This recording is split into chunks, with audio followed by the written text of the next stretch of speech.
Halo, kembali lagi di video pembelajaran kelas 5 Sekolah Dasar oleh KKN Unut Gulingan B 2021.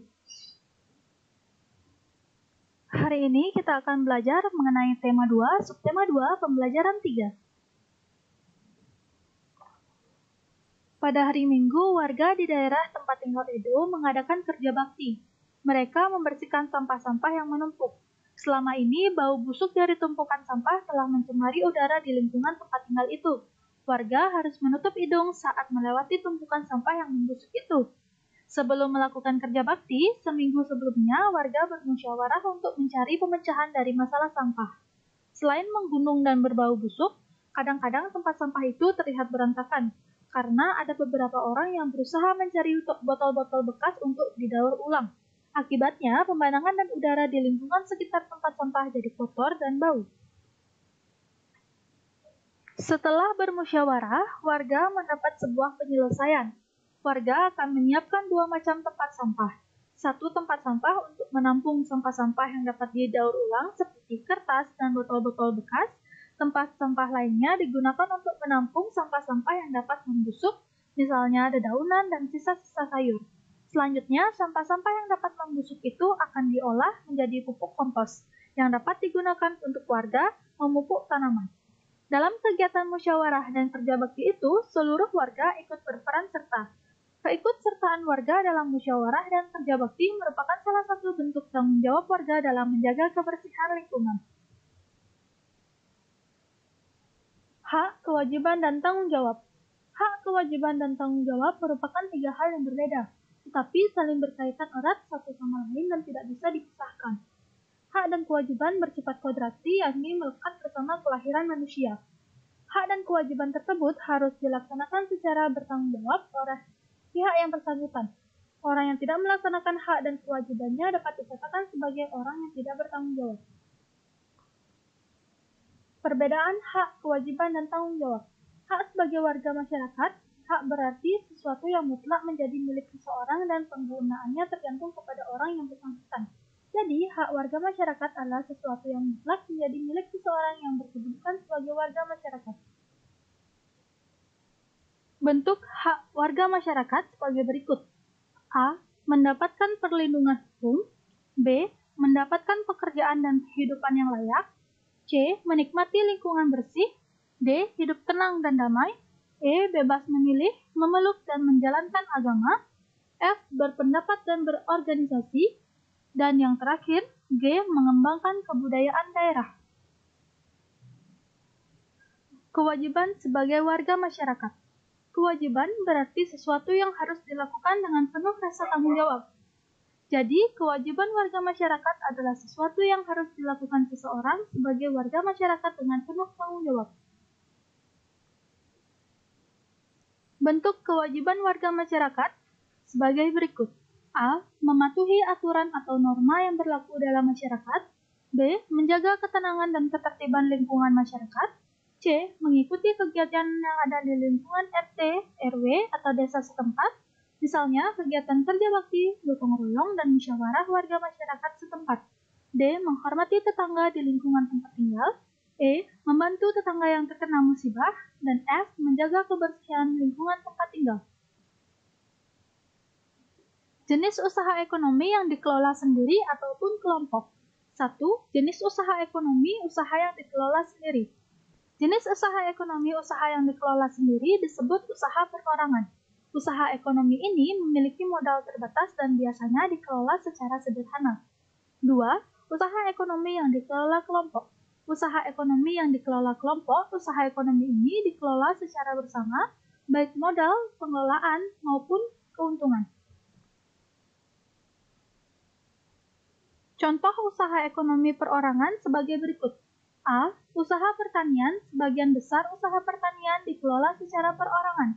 Usaha ini memiliki modal terbatas, lahan yang digarap petani biasanya terbatas, lahan persawahan dan tegalan, namun ada juga usaha pertanian yang dilakukan secara besar-besaran. B. Usaha perdagangan. Secara perorangan biasanya berskala kecil dan sedang. Contohnya pedagang asongan, pedagang keliling, pedagang kaki lima, pedagang di pasar, warung, dan toko kelontong. C. Usaha jasa perhatikan. Usaha jasa perorangan banyak usaha jasa yang dikelola secara perorangan. Contohnya usaha fotokopi, bengkel, potong rambut, dan penjualan pulsa. D. Usaha industri kecil yang dikelola perorangan merupakan industri rumahan.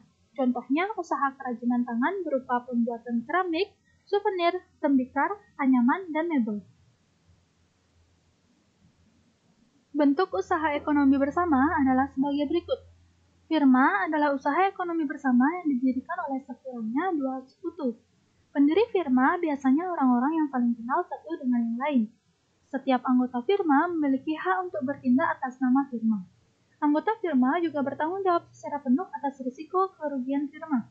Usaha berbentuk firma biasanya bergerak di bidang layanan konsultasi hukum dan keuangan. Persekutuan komanditer atau CV didirikan oleh sekurangnya dua orang yang menyetorkan modal. Pada CV terdapat dua jenis sekutu, yaitu sekutu aktif dan sekutu pasif. Sekutu aktif berperan sebagai investor dan pengelola CV. Sekutu pasif berperan sebagai investor tanpa terlibat dalam pengelolaan CV. Usaha berbentuk CV dapat dikembangkan dari firma. Ini dimungkinkan jika firma ingin memperluas usahanya dan membutuhkan banyak modal. Perseroan terbatas. Perseroan terbatas atau PT adalah usaha bersama yang modalnya berupa kumpulan saham. Saham diartikan sebagai bukti kepemilikan suatu perusahaan atas penyetoran modal. Setiap saham memiliki nilai nominal tertentu. Pemilik saham akan memperoleh keuntungan berupa dividen. Bagi perseroan yang ingin mengembangkan dan memperluas usaha, sahamnya dapat diperdagangkan di pasar modal. Badan usaha milik negara atau BUMN adalah perusahaan negara, yaitu sebuah perusahaan yang seluruh atau sebagian modalnya dimiliki negara. BUMN dapat terbentuk perusahaan umum atau perum dan perseroan terbatas atau PT. BUMN bergerak di bidang usaha yang bersifat strategis atau vital. Di Indonesia juga terdapat badan usaha milik daerah atau BUMD atau perusahaan daerah. BUMD merupakan perusahaan yang modalnya dimiliki pemerintah daerah. Tujuan pendirian BUMD sebagai berikut. Tujuan pendirian BUMD sebagai berikut. 1. Ikut melaksanakan pembangunan ekonomi daerah dan pembangunan ekonomi nasional. 2. Memenuhi kebutuhan rakyat dan menyediakan lapangan kerja untuk mewujudkan masyarakat adil dan makmur. Koperasi. Di Indonesia berkembang usaha bersama yang bertujuan menyejahterakan anggotanya. Usaha yang dimaksud adalah koperasi. Menurut Undang-Undang Nomor 25 Tahun 1992 tentang Perkoperasian, koperasi adalah badan usaha yang beranggotakan orang-orang atau badan hukum koperasi dengan melandaskan kegiatannya berdasarkan prinsip koperasi sekaligus gerakan ekonomi rakyat yang berdasarkan asas kekeluargaan. Koperasi sesuai dengan Undang-Undang Dasar 1945 Pasal 33 Ayat 1, yaitu bentuk perekonomian disusun atas usaha bersama berdasarkan asas kekeluargaan. Koperasi sesuai dengan Undang-Undang Dasar 1945 Pasal 33 Ayat 1, yaitu bentuk perekonomian disusun atas usaha bersama berdasarkan asas kekeluargaan. Koperasi pertama kali dikembangkan oleh Drs. Muhammad Hatta. Atas perannya tersebut, beliau dijuluki Bapak Koperasi Indonesia. Bentuk-bentuk koperasi di Indonesia sebagai berikut. Koperasi konsumsi, yaitu usaha bersama yang menyediakan berbagai barang konsumsi untuk memenuhi kebutuhan sehari-hari. Contohnya, beras, gula, minyak, sabun, peralatan rumah tangga, dan barang elektronik. Tujuannya memenuhi kebutuhan konsumsi sehari-hari bagi anggota dengan harga dan mutu layak. Koperasi simpan pinjam, yaitu usaha bersama yang menyediakan layanan simpan pinjam. Koperasi jenis ini menerima simpanan dari anggota. Selanjutnya, uang yang telah terkumpulkan dipinjamkan kepada anggota. Yang terakhir, koperasi produksi, yaitu usaha bersama yang menyediakan bahan baku produksi dan menyalurkan hasil produksi anggotanya. Koperasi ini beranggotakan para produsen atau pengusaha, misalnya pengusaha batik, tahu, dan tempe, serta sapi perah. Berikutnya ada koperasi jasa, yaitu usaha bersama yang menyediakan layanan atau jasa tertentu bagi anggotanya. Contohnya koperasi angkutan. Dan yang terakhir, koperasi serba usaha, yaitu usaha bersama, mengelola berbagai jenis usaha, misalnya penyediaan barang konsumsi, simpan pinjam, penyediaan bahan baku, dan penyaluran hasil produksi, contohnya koperasi unit desa atau KUD.